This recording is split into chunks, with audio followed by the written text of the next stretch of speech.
Hello बच्चों, आज मैं आपको कराऊंगा एनसीईआरटी क्लास 8 चैप्टर 4 के सब्जेक्ट साइंस। ओके बच्चों, हिंदी माध्यम के सभी क्वेश्चन आंसर। ओके बच्चों, सारे आज हम इसके चैप्टर के पूरे क्वेश्चन आंसर करेंगे। ओके बच्चों।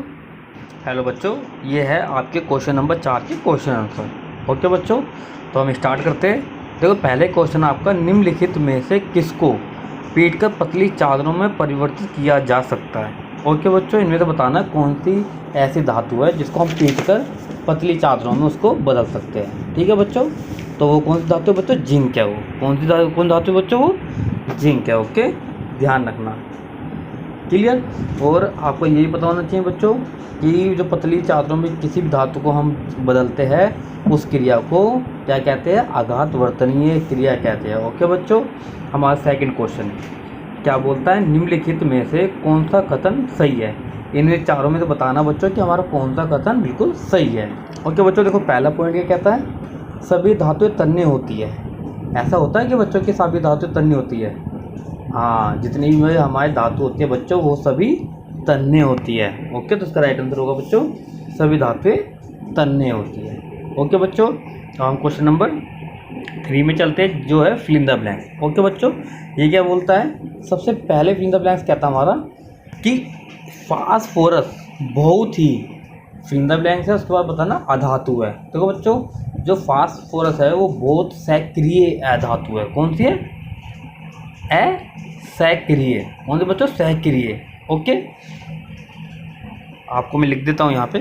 ओके बच्चों, आपको याद भी रहेगा क्या है? सक्रिय। ओके बच्चों, अब सेकंड वाला क्या कहता है? धातुएं ऊष्मा और फिल इन द ब्लैंक्स है कि फिल इन द ब्लैंक्स होती है। देखो बच्चों, जो धातुएं होती है मैंने आपको बताया था, धातुएं ऊष्मा और विद्युत की सुचालक होती है। क्या इसमें आएगा? विद्युत, इसमें आएगा सुचालक। ओके बच्चों, फर्स्ट में विद्युत, सेकंड में सुचालक। ओके, अब हमारा थर्ड क्या कहता है? आयरन कॉपर की अपेक्षा, जो आयरन है कॉपर की अपेक्षा बच्चों अधिक अभिक्रियाशील होता है। ओके, क्या होता है यहाँ पे? क्या आएगा? अधिक क्रियाशील। ओके बच्चों, आगे चौथा क्या कहता है बच्चों? धातुएं अम्लों से अभिक्रिया कर fill in the blank gas बनाती है। बच्चों, मैंने आपको बताया था कोई भी धातु जब अम्लों के साथ में क्रिया करेगी तो कौन सी गैस बनाएगी? हाइड्रोजन गैस बनाएगी। ओके बच्चों, ध्यान रखना। क्लियर। अब मैं कराता हूँ आपको क्वेश्चन नंबर 4, जिसमें क्या कहता है? यदि कथन सही है तो ट्रू, टी का मतलब ट्रू है बच्चों, और यदि गलत है तो कोष्टक में एफ लिखिए। ओके, हम बताना सही या गलत। ओके बच्चों, देखो पहले क्या कहता है? सामान्यतः धातुएं अम्लों से अभिक्रिया, क्या कहते हैं? अभिक्रिया करते हैं। बच्चों कभी आधातु अम्लों से क्रिया करती है? नहीं करती ना, तो इसका क्या होगा? फॉल्स होगा। क्या होगा बच्चों? फॉल्स होगा इसका। ओके, पहले का। ओके, सेकंड कहते हैं सोडियम बहुत अभिक्रियाशील धातु है। होती है ना बच्चों, ये तो बहुत अभिक्रियाशील होती है, ध्यान रखना। ओके बच्चों, ये है ट्रू। ओके, थर्ड क्या कहता है? थर्ड कहता है copper sulphate, copper zinc sulphate के विलयन से जिंक विस्थापित करता है। हमने ये बताया था ना, ये कि मतलब जो कॉपर होता है, कॉपर जिंक सल्फेट के विलयन से नहीं, क्या होता है? कॉपर सल्फेट जिंक सल्फेट के साथ में विस्थापित करता है। ओके बच्चों, तो ये भी आ जाएगा हमारा फॉल्स। ओके, फोर्थ क्या कहता है बच्चों? कोयले को खींचकर तारे प्राप्त की जा सकती है। बच्चों, हम कभी जो कोयला होता है, कोयले को खींच के कोई भी लंबी सी तार बना सकते हैं? नहीं बना सकते ना, तो इसका भी क्या होगा? फॉल्स। ओके बच्चों, अब हम कराते हैं क्वेश्चन नंबर 5। देखो बच्चों, ये क्या कहता है? नीचे दी गई सारणी में गुणों की सूची दी गई है, इन गुणों के आधार पर धातुएं और अधातुओं में अंतर कीजिए। बच्चों देखो, हमें धातु और अधातु में अंतर बतानी है। कि अंतर मैंने आपको बताए रखे हैं कि ये दिखावट में कौन सी धातु कैसी होती है कैसी नहीं होती, वो हमें बताना। ओके बच्चों, जैसे देखो दिखावट में धातु कैसी होती है? दिखावट में जो ध्यान रखना चमकदार होती है। ओके बच्चों, लेकिन एक धातु को छोड़ के, किसको? पारा को छोड़ के, जो पारा होता है मरकरी होती है, मरकरी को छोड़ के सभी धातुएं चमकदार होती है। ओके तो बच्चों, और जो अधातु क्या होती है? ये चमकदार नहीं होती। कठोरता में आपको पता है कि जो इसके अंदर भी ये धातु जो होती है बहुत कठोर होती है, लेकिन किसके को छोड़ के बच्चों, सोडियम और पोटेशियम को छोड़ के। और मैंने एक चीज़ और क्वेश्चन बताया था आपको कि सोडियम एक ऐसी धातु है जिसको हम चाकू से काट सकते हैं। ओके बच्चों, इतनी नरम होती है वो। ओके, और जो आधातु कैसी होती है, आधातु बच्चों ये नरम होती है, ये सारे इनमें भी आधातु में, लेकिन एक होता है जो हीरा बहुत कठोर होता है, ये ध्यान रखना। जो हीरा है ना हमारा, वो आधातु होता है। ओके बच्चों, आघातवर्तनीय आपको पता ही चल गया कि आघातवर्तीय वो धातु होती है जिनको पीट कर हम पतली चादरें बना लेते हैं। ओके बच्चों, लेकिन जो आधातु होती है, अगर हम इनमें कोई हथौड़ा मारेंगे या इस आधातु पे या कुछ भी मारते हैं तो वो टूट जाती है, इसलिए आधातु भंगुर होती है। ओके बच्चों, इसी तरह तन्यता में क्या होता है, धातु तन्य होती है, इनको खींचकर हम तार बना सकते हैं बच्चों, लेकिन आधातु को तार नहीं बना सकते। ओके बच्चों, अगला ऊष्मा चालन। देखो धातुओं में तो ऊष्मा का चालन होता है क्योंकि सुचालक है ये, और आधातु में ऊष्मा का की कुचालक है, इसमें भी ऊष्मा का कोई भी पास नहीं होती ऊष्मा। ओके बच्चों, अगला विद्युत चालन। आपको पता है बच्चों, धातु विद्युत की सुचालक होती है और जो आधातु होती है वो विद्युत की कुचालक होती है। ओके बच्चों, लेकिन ध्यान रखना इसके अंदर एक आधातु है हमारे ग्रेफाइट। क्या? ग्रेफाइट, वह एक अच्छी चालक है। ओके बच्चों, अब हम करते हैं क्वेश्चन नंबर 6। क्या कहता है, निम्नलिखित के लिए कारण दीजिए, हमें इनका कारण देना है। ओके बच्चों, जैसे पहले क्वेश्चन क्या कहता है, एल्युमिनियम की पन्नी का उपयोग खाद्य सामग्री को लपेटने में किया जाता है। देखो बच्चों, आपने देखा होगा जब आप मिठाई लेके आते हो या कुछ लेके आते हो, उसके ऊपर चांदी की पन्नी लिपटी होती है या जो एल्युमिनियम होती है इसकी पन्नी लिपटी होती है। ओके बच्चों, ऐसा क्यों होता है? देखो बच्चों, ऐसा इसलिए होता है क्योंकि जो एल्युमिनियम की जो पन्नी का उपयोग जो करते हैं ना खाद्य सामग्री को लपेटने में, इसलिए किया जाता है बच्चों क्योंकि एक तो एल्युमिनियम आघातवर्ती है कि इसको पतली चादरों में हम बना सकते हैं, और साथ ही साथ एक बात हो रहा है, जो एल्युमिनियम है ये संक्षारण विरोधी धातु भी है, इसलिए इसका प्रयोग हम खाद्य पदार्थ में करते हैं, इसलिए उसका कोई नुकसान नहीं है। ओके बच्चों, सेकंड में क्या कहता है, निमजन छड़े इमर्सन रोड धातु पदार्थों से निर्मित होते हैं। निमजन छड़े बच्चों देखो, निमजन छड़े जो होती है वो धातु से निर्मित होती है क्योंकि जो धातु विद्युत की सुचालक है, क्योंकि बच्चों जो धातु है ना वो विद्युत की सुचालक है, और इनमें से विद्युत प्रवाह करने पर ये जल्दी गर्म हो जाती है, इसलिए हम इसका बच्चों प्रयोग करते हैं। ओके, हमारा थर्ड क्या कहता है, कॉपर जिंक को उसके लवण के विलयन से विस्थापित नहीं कर सकता। क्यों नहीं कर सकता भाई? क्योंकि जो कॉपर जिंक से कम अभिक्रियाशील होता है। ओके, ये ध्यान रखना, जो कॉपर है वो जिंक से कम अभिक्रियाशील होता है और सिर्फ अधिक अभिक्रियाशील ही कम अभिक्रियाशील को विस्थापित कर सकते हैं। ओके बच्चों, ध्यान रखना कि जो अधिक अभिक्रियाशील तत्व होता है या धातु होती है वो ही कम अभिक्रियाशील को हटा के अपनी जगह ले सकते हैं। ओके, ये बात ध्यान रखना बच्चों। देखो क्या होता है, जिसमें ज़्यादा ताकत होती है वही तो कमज़ोर आदमी को अपने उसकी जगह से हटा सकता है ना, वो खुद बैठ जाता है, तो उसी चीज़ को बोला जाता है कि वो अधिक अभिक्रियाशील ही कम अभिक्रियाशील को विस्थापित कर देता है। अब इसमें क्या है बच्चों, इसमें कॉपर कम अभिक्रियाशील है और जिंक अधिक अभिक्रियाशील है। ओके, तो इसलिए ये कंडीशन होती है। ओके बच्चों, फोर्थ क्या कहता है, सोडियम और पोटेशियम को मिट्टी के तेल में रखा जाता है। क्यों? मैंने आपको बताया था बच्चों कैसे रखा जाता है, क्योंकि ये दोनों धातु बहुत जल्दी अभिक्रियाशील कर लेते हैं, किसी से भी, वायु से भी कर लेगी, जल से भी कर लेगी, और इसमें ऊष्मा इतनी निकलती है बहुत ज़्यादा, इसलिए इनको मिट्टी के तेल में बच्चों डाल के रखा जाता है। ओके, अब हमारा 7वां क्वेश्चन क्या कहता है, क्या आप नींबू के अचार को एल्युमिनियम पात्रों में रख सकते हैं? स्पष्ट करिए। देखो बच्चों, हम कभी भी जो नींबू का अचार होता है बच्चों इसको प्लास्टिक में रखते हैं। ओके, कभी भी एल्युमिनियम के बर्तन में नहीं रखते। क्यों नहीं रखते? क्योंकि जो एल्युमिनियम होता है वो जो अचार के अंदर जो हमारे सिरका डला होता है, तो सिट्रिक अम्ल जो होता है ना बच्चों, वो उससे क्रिया कर जाता है, और क्रिया करके उसको वो अचार को जहर बना देता है, मतलब वैसा बना देता है, इसलिए हम इसको बच्चों नहीं रखते।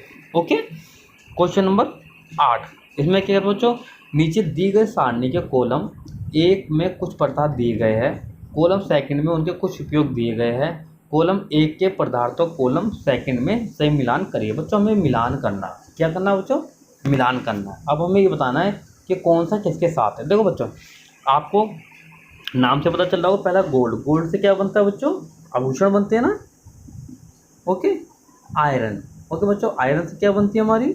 आयरन से हमारी मशीनें बनती है। लोहे से क्या बनता है? मशीनें बनती है। ओके बच्चों, और हमारा एल्युमिनियम। एल्युमिनियम से भी क्या, अभी मैंने आपको बताया एल्युमिनियम किसके लिए यूज होता है? जो खाद्य सामग्री को लपेटने के लिए।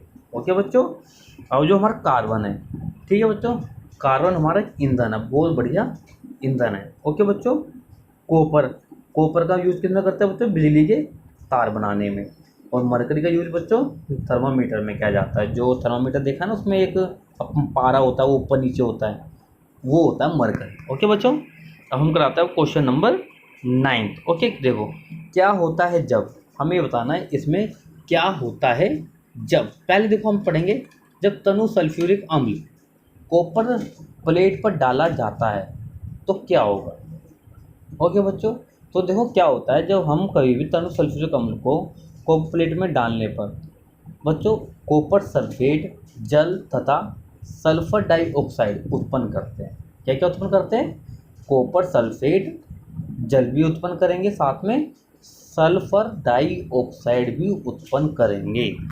ओके बच्चों, इसकी मैं आपको रिएक्शन बता देता हूँ। देखो बच्चों क्या होती है इसकी रिएक्शन, 2H2SO4 प्लस में Cu। देखो बच्चों ये तो है हमारा, जो ये है अभी जो मैंने आपको बताया तनु सल्फ्यूरिक अम्ल का फॉर्मूला, रासायनिक नाम है। ओके बच्चों, Cu कहते हैं कॉपर को। ओके बच्चों, जब इसकी हम रिएक्शन कराते हैं, ओके, जब हम रिएक्शन कराएंगे बच्चों, इसको लिख लो कहीं। ओके, जब हम इसकी रिएक्शन कराएंगे तो मैं इसको क्योंकि आगे कराऊंगा ना, तो इसको थोड़ा हटा देता हूँ। ओके, जब हम इसकी रिएक्शन करेंगे तो क्या बनता है बच्चों? ये बनेगा हमारा, देखो बच्चों, ये बनेगा हमारा CuSO4 प्लस में बच्चों 2H2 प्लस में, ओके, क्या बनता है? SO2। ओके बच्चों, ये हमारी रिएक्शन पूरी होती है इसकी। ओके बच्चों, अब सेकंड में क्या कहता है वो? सेकंड में कहता है इस प्रक्रम में होने वाली सभी अभिक्रियाओं के शब्द समीकरण कीजिए। बच्चों देखो, हमें सभी क्रियाओं के बारे में लिखना है, क्या क्या होता है, क्या क्या हम इसके अंदर देखो अलग अलग किस किस चीज़ की बता सकते हैं। देखो बच्चों, एक हम लोहे की बता सकते हैं। लोहे की फॉर्मूला मैंने आपको बताया हुआ है। लोहे की क्या थी, हमने बताई थी आपको, Fe की जब हम रिएक्शन करते हैं CuS4 से, तो बच्चों क्या होता है, जो Cu होता है ना, जो FeSO4 को ले लेता है प्लस, और जो Cu बचता है कॉपर, वो अलग हो जाता है। ओके बच्चों, ये भी हमारी रिएक्शन है। ओके बच्चों, अब हमारा क्या आता है, अब हमारी बात आती है क्वेश्चन नंबर 11। ओके बच्चों, क्या क्वेश्चन नंबर 11, ठीक है। एक सेकंड बच्चों, आपको क्वेश्चन नंबर 11 से कराने से पहले हमने नाइन्थ करा था तो, नाइन्थ करा था, 10वां कराएंगे। ओके बच्चों, अब देखो क्वेश्चन नंबर 10वां क्या कहता है। ये बोलता है सलोनी ने लकड़ी के कोयले का एक जलता हुआ टुकड़ा लिया और उससे उत्सर्जित होने वाली गैस को एक प्रणाली में इकट्ठा किया। जब वो बच्चों ऐसा करेगी तो क्या होगा? देखो, सबसे पहले जो कुछ भी चीज़ उसने, गैस का टुकड़ा लिया है या कोयले का टुकड़ा लिया, कुछ भी लिया उसने, तो पहले बोलता है वह गैस की प्रकृति कैसे ज्ञात करेगी, जो कि कौन सी गैस बनी या कौन सी वो है, तो ये बताना। देखो बच्चों, जब कोई भी लड़की या कोई भी लड़का, जब कोई भी इंसान जब कोई प्रणाली में या कोई भी एक्सपेरिमेंट करता है, इसी तरह सलोनी ने करा। सलोनी प्रणाली में इकट्ठी की गई गैस में पानी डालकर, क्या डालकर बच्चों? पानी डालकर उसे उसमें घोलने का प्रयास करेगी। समझ गए? जब जो प्रणाली में गैस इकट्ठी हो गई, उसमें पानी डाल दो, उसको घोलो। जैसा कि आप जानते हैं, तो उसमें क्या देखोगे आप, कोयला जब वायु की उपस्थिति में जलता है तो कार्बन डाइऑक्साइड उत्पन्न होती है। क्या होती है बच्चों? Carbon dioxide, CO2। ओके, जिसका रासायनिक सूत्र है कार्बन डाइऑक्साइड का। क्या बच्चों? और ये गैस पानी में घुलकर कार्बनिक अम्ल HCO उत्पन्न करती है। ओके बच्चों, जिसकी प्रकृति का परीक्षण सलोनी लिटमस पत्र की सहायता से कर सकते हैं। लिटमस पेपर से बताया था मैं, लिटमस पेपर से हम कर सकते हैं। अब इसमें क्या होता है, यदि यह विलयन नीले लिटमस पेपर को लाल कर देता है तो विलयन की प्रकृति अम्लीय है, अन्यथा क्षारीय होगी अगर नहीं करता तो। ओके बच्चों, इसकी भी आपको एक रिएक्शन याद होनी चाहिए। कौन सी रिएक्शन आपको बताता हूँ मैं। देखो कार्बन, ये कार्बन है, ठीक है। कार्बन को कोई भी जैसे लकड़ी का जला ये ईंधन, कार्बन को ईंधन कहते हैं। तो ओके बच्चों, जब इसको हम जलाते हैं ऑक्सीजन में, ठीक है, तो बच्चों ये क्या बनती है, CO2 बनता है। ओके बच्चों, ध्यान रखना, ये इक्वेशन याद रखना। ओके, क्लियर है। फिर जब हमने ये कर ली, फिर हम अगर कार्बन डाइऑक्साइड हो, किसको बच्चों, कार्बन डाइऑक्साइड को किसके साथ, पानी के साथ जब हम मिला देते हैं, प्रज्वली पानी डाल देते हैं, तो बच्चों ये कौन सी गैस बन जाती है, ये बन जाती है हमारी, देखो याद रखना, हमारी बन जाता अम्ल। क्या बनता है बच्चों, अम्ल बन जाता है H2CO3। ओके बच्चों, ये ध्यान रखना मेरी बात को, क्लियर। हम कराते हैं वो आपको क्वेश्चन नंबर 11। ओके बच्चों, देखो एक दिन रीता अपनी माँ के साथ आभूषण विक्रेता की दुकान पर गई। देखो वो ज्वेलर्स की दुकान पर गई। उसकी माँ ने सुनार को पॉलिश करने हेतु सोने के पुराने आभूषण दिए। पुराने जो सोने के उसके आभूषण थे, जो ज्वेलरी थी, उसको दे दी उसने। अगले दिन जब वे आभूषण वापस लाई तो उन्होंने पाया कि उनका भार कुछ कम हो गया है। मतलब उनका जो वेट था बच्चों, वो जो जितना वेट लेके गए थे उससे कम हो गया है। क्या आप भार में कमी का कारण बता सकते हैं बच्चों। अब ये बात है कि जो वेट कम हुआ वो किसकी वजह से हुआ। ओके बच्चों, देखो सबसे पहली बात, जब सुनार के पास तुम गए कोई सामान देने के लिए गए, कोई भी आपका कोई आभूषण है या कोई भी दुकान पे गए, आपने आभूषण दिया, तो बच्चों देखो उसको चमकीला बनाने के लिए भी, जब उसका चमक कम हो जाती है, जब पुराने वाले की, जब उसको नया बना के देगा तो चमक भी देगा साथ में। जब चमक बनाएगा तो चमक बनाने के लिए थोड़ा बहुत उसका जो ऊपर से जो नमक के घोल डाला जाता है। किसी भी इसको सोने के आभूषण को चमकदार बनाने के लिए उसको नमक के घोल में डाला जाता है, ठीक है। उसके अंदर नाइट्रिक अम्ल भी डालते हैं बच्चों और हाइड्रोक्लोरिक अम्ल भी डालते हैं। ओके, तो क्या होता है, कुछ सोना गल जाता है, जिसकी वजह से वो रिएक्शन करके फिर वो चमकीला सा बनता है। ओके बच्चों, इसलिए उसका वेट कम हो जाता है, ठीक है बच्चों। जिससे आभूषण नए जैसे लगने लगते हैं, लेकिन ऐसा करने से उनके भार में कमी आ जाती है। ऐसा आभूषणों के सोने की ऊपरी परत के इस घोल में घुल जाने के कारण होता है। ओके बच्चों, ध्यान रखना, जो सोने की चीज़ को हम लेके जाते हैं, जब वो पुरानी चीज़ को जब नया बनाता है तो वो किस में डालता है, वो डालता है नमक के घोल में। पहली बात ध्यान, नमक का घोल होता है और उसके बाद उसको डालेगा सांद्र नाइट्रिक अम्ल में, और उसमें हाइड्रोक्लोरिक अम्ल भी होगा। ओके बच्चों, इसलिए वो गल जाता है और चमकदार हो जाता है। ओके बच्चों, तो बच्चों देखो हमने आज पूरे 11 के 11 क्वेश्चन आंसर बड़े आसानी से कर लिए। अगर देखो मैं आपसे कहता हूँ पहले पूरी तरीके से जो चैप्टर मैं आपको कराता हूँ बच्चों, वो चैप्टर पूरा पढ़ो। अगर आप मेरे साथ में वो चैप्टर पूरा अच्छी तरह समझोगे, पढ़ोगे, तो बच्चों कोई भी क्वेश्चन आंसर उस चैप्टर का बड़ी आसानी से कर दोगे, बड़ी ईजीली से कर दोगे, आपको कोई परेशानी नहीं होगी बच्चों। ओके, लेकिन सबसे पहले आप जो मैं चैप्टर कराता हूँ उसको पहले पढ़ो मेरे साथ में, उसके बाद में अगली मेरी वीडियो देखो जिसमें मैं आपको क्वेश्चन आंसर कराता हूँ। ओके बच्चों, तो आपको देखो मैंने अभी तक जो क्लास 8 के 4 चैप्टर सोल्व करा दिए हैं। ओके, तो आप मेरी जो वीडियो की जो प्लेलिस्ट है, प्लेलिस्ट पे जाके आप वीडियो देख सकते हो कि मतलब कि कौन कौन से चैप्टर करा रखे हो, कौन कौन से क्वेश्चन आंसर हमें करा रखे हैं। ओके बच्चों, और जिससे कहता है अगर बच्चों मेरी ये वीडियो आपको अच्छी लगी हो तो बच्चों इसको सब्सक्राइब करो। ओके, सब्सक्राइब करोगे तो आपको सबसे पहले मेरी वीडियो आपको मिलेगी। ओके बच्चों, बाय।